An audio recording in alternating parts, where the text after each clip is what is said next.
እመጣለሁኝ አለችኝ። አመሽቶ 2 ሰዓት ነው የገባቸው። ታክሲ ይዘን ወደ ቤት አድን እዛ እራት በላን። በቃ አንተ ጋር ግንኙነት ማድረግ አልፈልግም አለች። ለምን ስላተኝ አይ አንተ ጋር ዛሬ ግንኙነት ማድረግ አልፈልግም ለሌላ ጊዜ ነው አለች። በዚህ መሃል ነው የተጣላ ነው። መዶሻ አንስቼ አንገቷን መታወት። እኔ እሱ በመያዙ በጣም ደስተኛ ነኝ። ይህ ሰውዬ ባያዝ ኖሮ በሌላ ትውልድ ላይ ችግር ይፈጥር ነበር። ለብር ብሎ እናቴን ገደላት።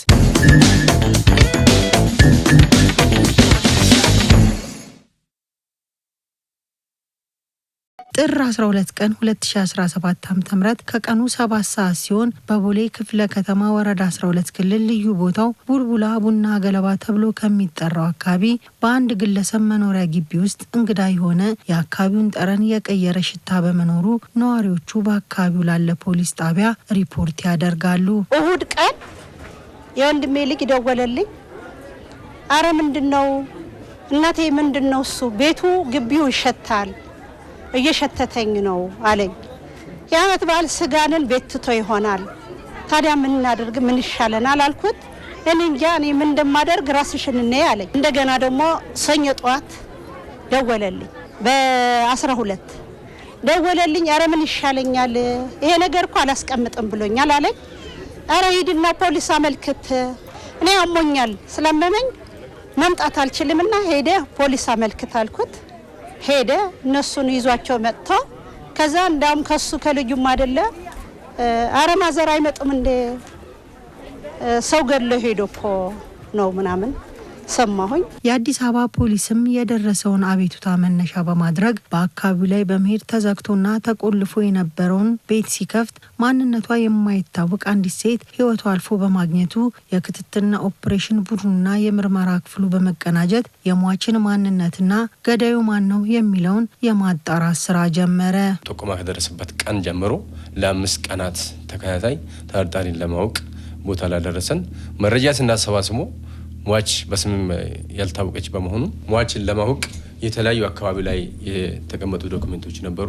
በዛ መሰረት ውጭ ሀገር የመጣችው መሆኑን የሰነድ መስረጃ ከውጭ ሀገር ትኬት የቆረጠችን ፓስፖርት ቁጥሯን ትኬት ቁጥሯን ካገኘነም በኋላ በዛ መሰረት ትኬት ቁጥሯን ይዘን ማነች የሚለው ነገር ምርመራን ጀመር ነው። አንድን የተፈጸመ የወንጀል ድርጊትን እውነትን የማውጣት የፖሊስ ኃላፊነትና ግዴታ መሆኑ ይታወቃል። ወይንሸት ንጉሴ ጉራራ የተባለችው በቀን 25ኛ ወር 2017 ከምሽቱ 2 ሰዓት ከአረብ ሀገር ወደ ቦሌ ኤርፖርት መጣ። አንድ ተጠርጣሪ ግለሰብ የተቀብሎ ወደ ቤቱ እንደወሰደ መስረጃ ያገኘ ነው። በዛ መሰረት ተጠርጣሪ ማን ነው የሚል ተጠርጣሪውን ለማወቅ ክትትላችን ቀጠል ነው። በምርመራ ቡድኑ ተቀናይቶ እዛ ወንጀል ስፍራ ላይ እየሰራን እያለን ተጠርጣሪን በ17 5ኛ ወር 2017 ዓ.ም ከቀኑ 11 ሰዓት አካባቢ ላይ ቁጥጥር ስር ውሎ ምርመራ እያጣራን እንገኛለን። ሟች ከተከሳሹ ጋር በ2007 ዓ.ም ትውውቅ እንደነበራቸውና የተወሰነ ጊዜ ቆይተው እንደተለያዩ ከቅርብ ጊዜ በኋላ በመደዋወል የፍቅር ግንኙነታቸውን እንደ አዲስ እንደጀመሩ ፖሊስ በምርመራ ይደርስበታል። በ2017 መስከረም ወር አካባቢ ላይ ይገናኙና በኢሞ ይደዋወላሉ። በኢሞ ሲደዋወሉ ሟች ወይንሸት ንጉሴ የተባለችው በኢሞ የት ነኝ ብለው ይጠይቃታል ተጠርጣሪ ግለሰብ። ከዛ በኋላ ወደ አረብ ሄጃለሁ 2 ዓመት ሆኖብኛል ሊመጣ ነው ምናምን ብላ ከተነጋገሩ ይመጣሉ ብለው ምንም ለቤተሰብ ሳትናገሩ ቀጥታ ቦሌ በ5ኛ ወር ከምሽቱ 2 ሰዓት አካባቢ ደውላ በኢሞ ተነጋግሮ ትመጣለች። ሟችን ወደ በታክሲ ቢጫ ታክሲ ወደ ቤቱ ከወሰዳት በኋላ ሟችን ቤቱን ካስገባት እሷ ሳትፈልጉ ግብረ ስጋ ግንኙነት እናርግ አብረን ተኛ በማለት ከጠይቃት በኋላ እሷም በወቅቱ እንመረመር ለምንድን ነው እንደዚህ ምን ሆኖ ብላ ስትመልሶ ስሜታዊ በመሆን ተጠርጣሪው ግለሰብ ቤት ውስጥ በነበረው መዶሻ በቀኝ እጁ በመያዝ 2 ጊዜ ሟችን የግራ አንገቷን በመምታት ሟችን ከገደላት በኋላ የሟች ንብረቶችን የተለያዩ ነው ታብሌቶች ቦርሳዎችን ሻንጣዎችን እና ሞባይል አሜሪካን ዶላር ይዛ የመጣችው ከ2 ዓመት ሙሉ የለፋችበት ይዛ ከዛ በኋላ ተሰወረብን። ሟች ወይንሸት ንጉሴ የተባለችው ግለሰብ የ34 ዓመት ጎልማሳ ስትሆን የአንድ ልጅ እናት ነበረች። ወይንሸት የእሷን የልጇንና የቤተሰቦቿን ሕይወት ለመቀየር ለበርካታ ዓመታት በተለያዩ አረብ ሀገራት እየሄደች እየሰራች ወደ ኢትዮጵያ በመምጣት ልጇንና ቤተሰቦቿን አይታ ትመለሳለች። ከ10 ዓመት ቆይታ በኋላ ሟች ወይንሸትና ተጠርጣሪው ግለሰብ ከመስከረም ወር 2017 ዓ.ም ጀምሮ በኢሞ እየተደዋወሉ ስለ ወደፊት ኑሯቸው እቅድ በማውጣት ማውራት ይጀምራሉ። ሟች ወይንሸት ለተጠርጣሪው ግለሰብ በመደወል ጥር 2 ቀን 2017 ዓ.ም ከምሽቱ 2 ሰዓት ወደ ኢትዮጵያ እንደምትመጣ ነግራው ኤርፖርት እንዲጠብቃት በማሳወቅ እሱም ይጠብቅና ያገኛታል። ጠራ እንደደውላ እመጣለሁኝ አለችኝ። አመሽቶ 2 ሰዓት ነው የገባቸው። ታክሲ ይዘን ወደ ቤት አድን። እዛ እራት በላን። በቃ አንተ ጋር ግንኙነት ማድረግ አልፈልግም አለች። ለምን ስላተኝ አይ አንተ ጋር ዛሬ ግንኙነት ማድረግ አልፈልግም ሌላ ጊዜ ነው አለች። በዚህ መሀል ነው የተጣላ ነው።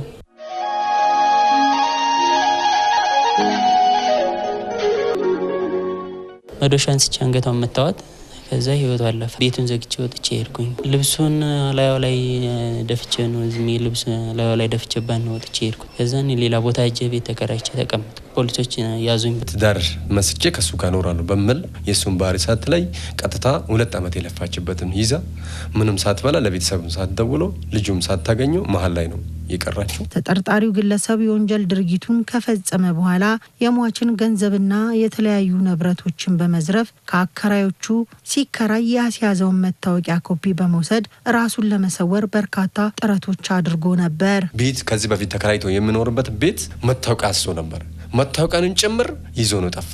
ተጠርጣሪው ራሱን እንዳይታወቅ አድራሻው እንዳይታወቅ እንዳይያዝ ለማድረግ የታሰበው ሟችም አድራሻውም እንዳይታወቅ ከዛ ፓስፖርቷን ይዞ ከዛ ከግቢ ውጪ ወጥቶ ቱቦ ውስጥ ከቶ አድራሻው ውሃው ውስጥ ከቶ አድራሻው ፓስፖርቷን እንድጠፋ አረገው።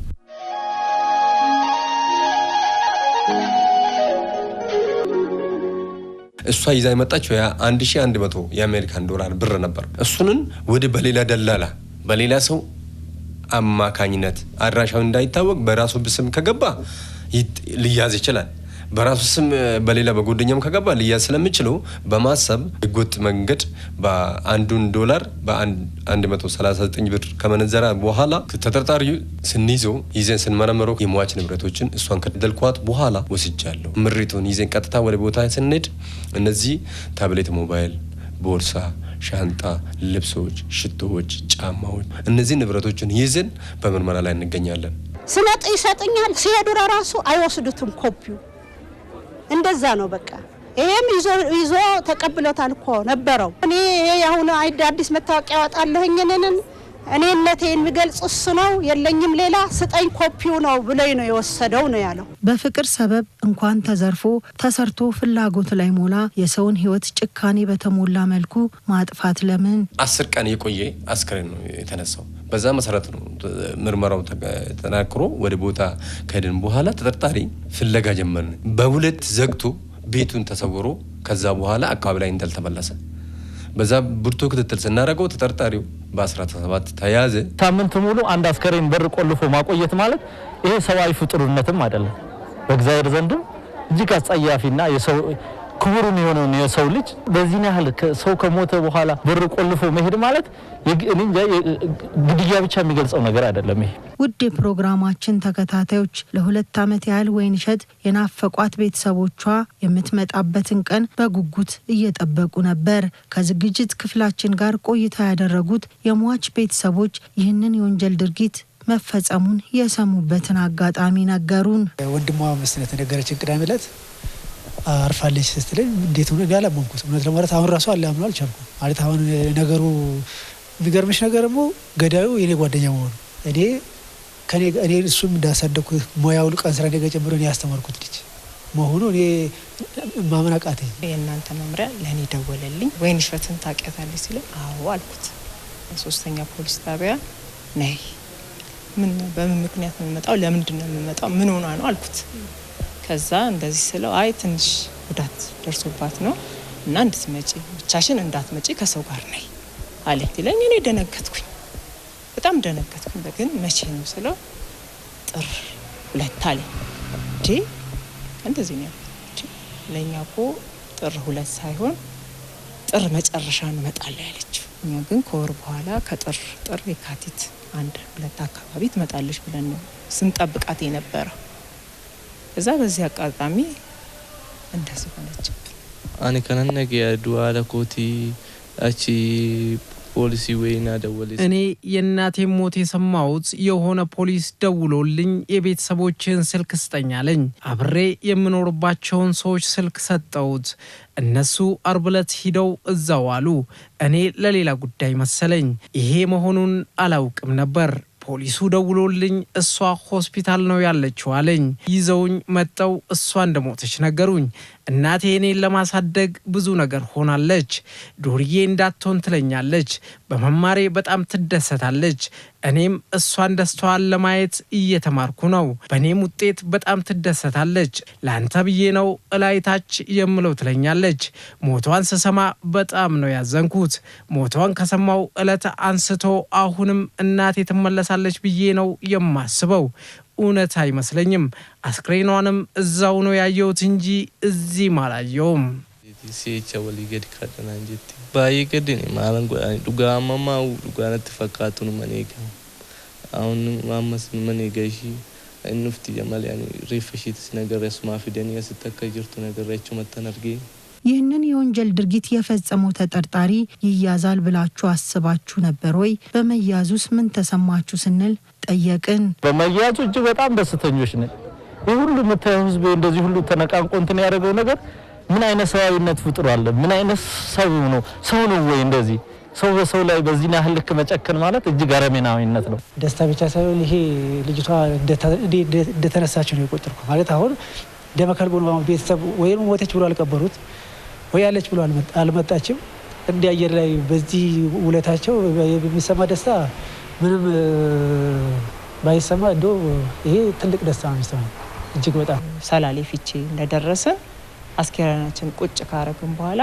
ሲነግሩ በቃ ተረካካን በቃ ዋና መያዙ ነው የትም ሀገር ይሁን መያዙ ነው የምንፈልገው ብለን በቃ ተደስተን አነ በከጋሪ ገውት ባይ እናቴ በኔ ጥሩ ቦታ መረስ በጣም ትደሰታለች እኔ ስማርላት አይታኝ በጣም ትደሰታለች እኔም ብላ ነው ወደ ውጭ ሀገር የሄደችው ለኔ ብላ ወደ አያቴ ወሰደችኝ እዛም የሰላምና የጸጥታ ችግር ነበር ከዛም በኋላ ተማር ብላ ወደ ጫንጮ ትምህርት ቤት አስገባችኝ እኔ እሱ በመያዙ በጣም ደስተኛ ነኝ ይህ ሰውዬ ባይያዝ ኖሮ በሌላ ትውልድ ላይ ችግር ይፈጥር ነበር ለብር ብሎ እናቴን ገደላት መያዙ ጥሩ ነው ነገም ሌላ ሰው ገሎ እኔን እንዳቃጠለኝ ሌላም ሰው ያቃጥላል ዱቀሙ ባቲን ዳሎተ ብራት ረተ ሰረኩም ብራቱማ ነም ብራት ሰጅ ኢየሱስ አነፉ ብሪዳዲ ያዳኩ ናላጂሲ